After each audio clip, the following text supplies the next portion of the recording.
Was it Let the Right One In is the original. Vampire Finn, Yeah. Let Me In is his remake of the Dutch film. Yeah. Fantastic. Did a great job. I think he can bring something to it, and I hope that DC can look at it and reset it.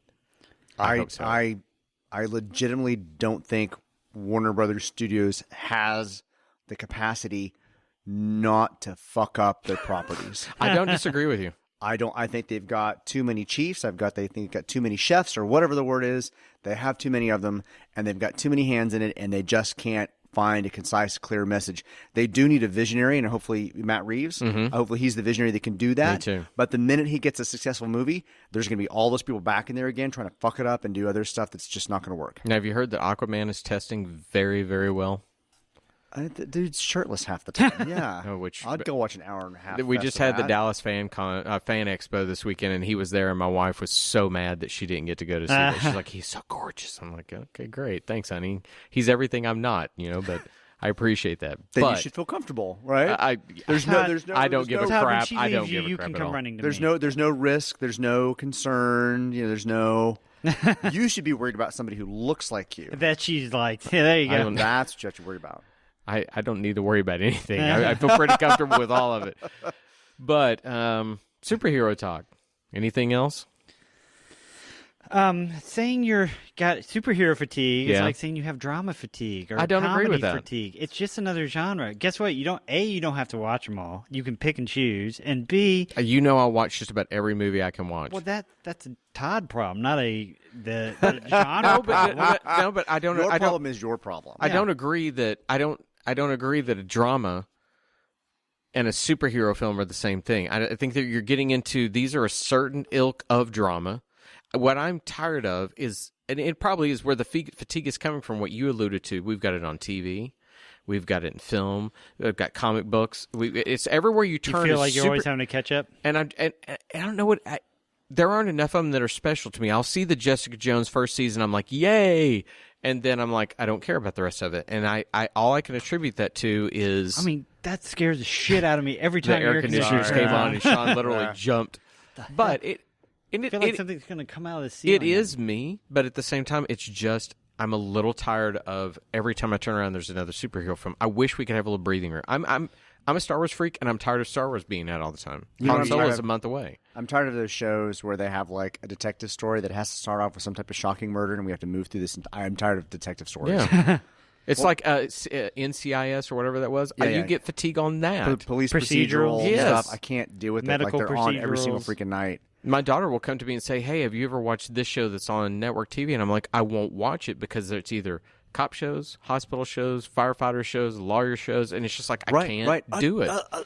Shows about the law. I don't care. I don't care about courtroom drama anymore. I'm so bored. I started watching a show 3 weeks ago called Deception, which is a cop show, except for they have a magician in it. He's their consultant. At what point does cop rock become relevant? Because Back again? Yeah, because we've gotten so already many gone things through where so it's many just musical this and stuff. this and this that suddenly making a musical out of cops seems fresh. Well, they always talk about going back and it's totally a little bit of non sequitur. Going back and talking about what is happening culturally means about what we're doing today, right? And so we have the zombie craze That that makes was so us scared big. of Republicans When we go back, or whatever. right? When we go back and look at vampires or Democrats. And the police procedural and courtroom dramas, like what is that saying about us right now? we want. Well, they'll never go away because we always want to know. Kind of like the bad guy will get caught and justice will be served, and if somebody's sick, they're going to be saved, and if not, maybe they're sick for the right reason. And you see that, or you get the tearjerker where somebody dies because they're not supposed to, or you get the injustice of somebody being convicted when they're innocent, and you get the whole drama of that. They got everything written out there for you. Come on. They'll never go away for the same reason that people think McDonald's are the best burgers they've ever had. Because you've never had something better. Because they aren't testing anything, they aren't trying anything. It It's like- works. People are buying it. and Why you make keep something going new? back to it. How many people watch that? Oh, my favorite show is NCIS Las Vegas. Now, I didn't like NCIS New Orleans. It was a little too different for me, but I liked Las Vegas. Man, And NCIS Scranton was my favorite. I get the idea that you have your junk food that you like to go to visually. Everybody whether does. it's your romance novel or your police. do you know what my junk food is? What? Deadliest Catch. Where the crab what is that fishers, one? the where crab they go- fishermen go out on the Alaskan Sea and fish for crab, and now it's won It's and they spend months out there pulling these pots So in. it started as one of the episodes where they did the most dangerous jobs, and it literally is on record as being one of the most dangerous jobs. These people go out, and if you fall Freezing in the water, you're dead. You're done. And these ships will, list, and they'll fall into the water, and they'll die. And you start originally watching that. Fall on you or but whatever. It's made by people that it wins a lot of awards. It's borderline reality, borderline documentary because they literally are following them. But it comes on in a couple weeks, and I'm like, I'm giddy because it's my palate cleanser of I get to watch these guys fish it's your for opiate crab. of the masses. Now, what's cool about it, Richard, if you don't know this, they'll go out and the seasons are usually a few weeks long, and they'll make tens of thousands of dollars for a few weeks of work. That's why they do it. Tens of thousands of dollars. Well, I mean, that's a lot of these jobs. Like the it's a big profit, but a whole vendors lot of at the fair, danger, right? yeah. A whole lot of danger. And so these guys can make hundreds of thousands of dollars a year, but they're putting their life at risk to put crab on your plate when you go to Red Lobster. And it's not a guaranteed either because if they call it being on the crab. If you're not on the crab. So do you like eating crab now? I've always loved crab. But does it bother you? Like, oh, somebody died for this. No, I feel like I'm supporting my friends. Somebody, oh, okay. I'm like, I gotta go eat some crab. This is my blood crab. Look, I don't want to stand in judgment of anybody. I think everybody has to. Well, obviously they're doing junk it for a food. reason. I mean, they're out there crabbing. Yeah. And I just if you don't eat it, you're not helping them. It's one of those. I'm never going to be a crab fisherman, but there's something romantic about that kind of thing to me. And when I watch it, I'm like, that's just cool, and I look forward to it every year. I think mine is RuPaul's Drag Race. I've never watched that, but I always giggle at the promos. They're the most next to the doctors. They're the most over the top promos. That is probably the thing that I like. If we were talking about shows, that I'm like, I've got to watch this and know everything about everything that's happening and all these characters and who these people are in real life and what's on their Instagram feed. Yeah, it's probably RuPaul's Drag Race. So I have one. You have Deadliest Catch. I have RuPaul's Drag Race. Sean, you have a show that's like your guilty pleasure. I have no guilty pleasures. I enjoy all my pleasures. Okay, but You what is watch a your lot- what he is your watches a lot of palate cleanser shows. crap? See, I don't know. See, I watch so many things. Watches a lot. He does. And then, I sit there and by osmosis see the stuff that JJ watches that I'm not really paying attention to. No, for Shelley, that's Sex and the City and Friends. I've seen every episode of both of those shows about 60 times. Friends? Shelley loves Friends, and she'll have it on all the time in the background. JJ does that with Sex in the City. Do you ever have those programs that come on like when you get home or after the news that kind of make you go to sleep because they're coming on?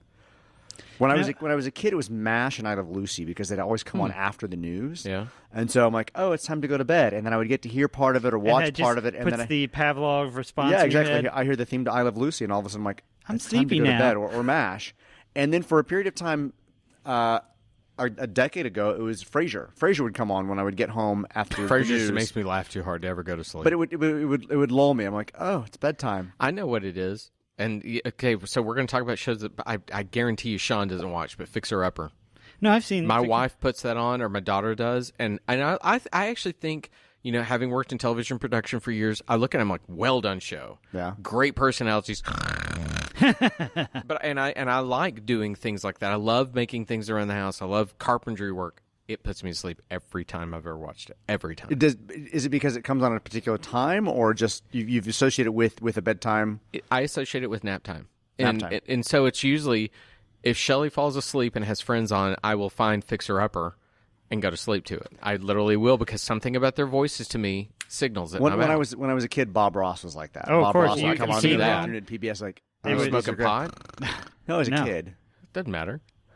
No, for me, yeah, Bob Ross. my God. It was for me. You get home from school, I'd pull out a pillow, put it in front of the TV, turn on Bob Ross, start watching, and slowly fall Yeah. into his warm embrace as he's making the Friend of happy little mine, clouds Rodney, and you pretty remember little treats. Rodney? There were no mistakes. Yes. We lived together for a couple of years, and we would come home. It was in college, and we would get on the couch, have Doritos and Diet Coke, and just watch Bob Ross. And that was our chill time. That was the best. It was awesome. He was a military police, I think. What? In the Air Force or something like that. Yeah. With his cocaine fingernail? And he did not care for his fro, but it like hurt his head to do the perm, but it was so iconic and people loved it so much he kept doing it.